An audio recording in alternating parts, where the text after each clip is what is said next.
আবাসনে বৃদ্ধার হাত পা বাঁধা দেহ উদ্ধারের ঘটনায় চাঞ্চল্য ছড়িয়েছে। হাত পা বাঁধা অবস্থায় ঘরের খাটের তলা থেকে গৃহকর্তাকে উদ্ধার করা হয়েছে। ঘটনাস্থলে পঞ্চশায়র থানার পুলিশ। নিউগড়িয়া আবাসনে বৃদ্ধার হাত পা বাঁধা দেহ উদ্ধারের ঘটনায় চাঞ্চল্য ছড়িয়েছে। সরাসরি কথা বলে নেব, আমাদের সঙ্গে রয়েছেন প্রতিনিধি সুকান্ত মুখোপাধ্যায়। সুকান্ত, যে বৃদ্ধার হাত পা বাঁধা দেহ উদ্ধার হয়েছে এবং গৃহকর্তাকে উদ্ধার করা হয়েছে, পুলিশ উদ্ধার করেছে, তাদের পরিচয় সম্পর্কে কি জানা যাচ্ছে? এখনো পর্যন্ত পুলিশ সূত্রে কি আপডেটস? একেবারে দেখো, নিউ গড়িয়ার যে আবাসনের সামনে আমরা ঘরে একেবারে বাড়ির সামনে আমরা দাঁড়িয়ে রয়েছি, সেটা হচ্ছে F32 এবং সেখানে যে দুজন থাকতেন প্রশান্ত কুমার দাস এবং বিজয়া দাস। আজকে ভোরবেলাতে যখন পরিচারিকা এখানে আসেন সেই সময় গৃহকর্ত্রী যিনি রয়েছেন বিজয়া দাস, একেবারে গ্রাউন্ড ফ্লোরের সিঁড়ির সামনে হাত পা বাঁধা অবস্থাতে তাকে সেখান থেকে উদ্ধার হয়। মুখে তার লিউকোপ্লাস ছিল এবং একেবারে রক্তাক্ত অবস্থাতে তাকে উদ্ধার করা হয় এবং পরবর্তী সময়ে তার যিনি স্বামী একেবারে তিনিও একেবারে যথেষ্ট বয়স্ক এবং তিনি অসুস্থ, তাকে আরেকটি পাশের ঘরে খাটের তলা থেকে তাকে উদ্ধার করা হয়।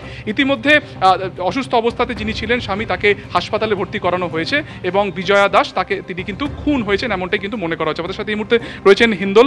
হিন্দল, তুমি একেবারে সকাল থেকে এখানে ছিলে, কি অবস্থাতে উদ্ধার হলো, কি হলো ঘটনার এবং এখন কি পরিস্থিতি?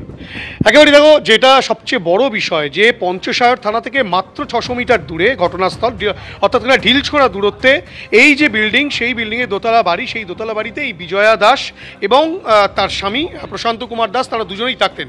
তার মেয়ে থাকেন হচ্ছে জার্মানিতে এবং ছেলে থাকেন মুম্বাইতে, তেমনটাই প্রতিবেশীরা বলছেন। এই গোটা ঘটনায় কিন্তু যেটা পুলিশ মনে করছে প্রাথমিক তদন্তে, যে লুটের উদ্দেশ্যেও ঘটনা ঘটে থাকতে পারে, কিন্তু লুটের উদ্দেশ্যের থেকেও তারা দেখছেন ব্যক্তিগত কোনো শত্রুতা ছিল কিনা। কেননা যে কটা আলমারি রয়েছে সে কটা আলমারি কিন্তু কোনোটাই ভাঙা নেই। প্রাথমিক তদন্তে পুলিশ যেটা বলছে যে বিজয়া দাসের হাতে যে আংটি ছিল সেই আংটি কিন্তু পাওয়া যাচ্ছে না প্রথমত, আর দ্বিতীয়ত কিভাবে খুন করা হয়েছে সেটা ময়নাতদন্তের পর স্পষ্ট হবে। কিন্তু প্রাথমিক তদন্তে যেটা পুলিশ মনে করছে যে মাথায় ভারী কিছুর আঘাত দিয়ে তাকে খুন করা হয়ে থাকতে পারে। মুখে কাপড় গোজা ছিল, হাত পা বাঁধা অবস্থায় ছিল এবং তার স্বামী, তুমি যেটা বলছিলে যে প্রশান্ত কুমার দাস, তাকে কিন্তু একটি খাটের নিচ থেকে পাওয়া গেছে। তিনি কি ভয়ে সেখানে ঢুকে গিয়েছিলেন নাকি তাকে কেউ ঢুকিয়ে দিয়েছে সেটাও কিন্তু এখনো পর্যন্ত স্পষ্ট নয়। স্বাভাবিকভাবে একাধিক বিষয় রয়েছে যেগুলো তদন্তকারীরা খতিয়ে দেখছেন, তেমনটাই পুলিশ সূত্রে খবর। ইতিমধ্যে এই বাড়ির ভেতরে হোমিসাইড বিভাগের আধিকারিকেরা গেছেন এবং যে সায়েন্টিফিক উইং রয়েছে ডিটেকটিভ ডিপার্টমেন্টে তারাও গিয়েছে এবং পুলিশ সূত্রে যেটা একেবারে যে আপডেট সেটা তোমাকে বলে রাখবো যে বিজয়া দাসের শরীরে একাধিক জায়গাতে কিন্তু কাটমার্ক পাওয়া গেছে এবং তার শরীরে যে সমস্ত অর্নামেন্টস রয়েছে সেগুলো সবই কিন্তু মিসিং রয়েছে। যেমনটা হিন্দল বলছিল যে হাতের আংটি, কিন্তু এছাড়া হাতের আংটি ছাড়াও আরও একাধিক অর্নামেন্টস কিন্তু সেগুলো মিসিং রয়েছে এবং সবথেকে গুরুত্বপূর্ণ হচ্ছে যে এই গোটা ঘটনার নেপথ্যে এটা প্রি প্ল্যান্ড কিনা সেটার একটা বড় সড়ো তথ্য পাওয়া গেছে। এটাই যে পরিচারিকা যিনি আজকে গিয়েছিলেন তার সাথে আমরা কথা বলেছিলাম, তিনি বলেছেন যে বাড়ির ভেতরে ঠিক যে বাইরে যে হ্যাশবল দেখা যাচ্ছে সেটা বাইরে থেকে বন্ধ ছিল, তিনি ভেতরে যান, তিনি লাইট অন করার চেষ্টা করেন, দেখেন যে বিদ্যুৎ বিচ্ছিন্ন সেটা রয়েছে।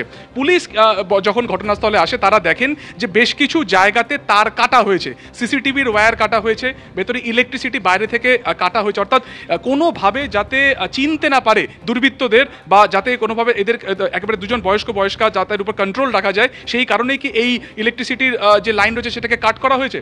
আমি দেখাবো ঠিক সামনে দীপ্তেন্দু চক্রবর্তী যে ছবি দেখা যাচ্ছে, সিসিটিভি যেটা দেখা যাচ্ছে, এই সিসিটিভি যাতে কোনোভাবে অ্যাক্টিভ না থাকে তারও পর্যন্ত কিন্তু কেটে দেওয়া হয়েছে।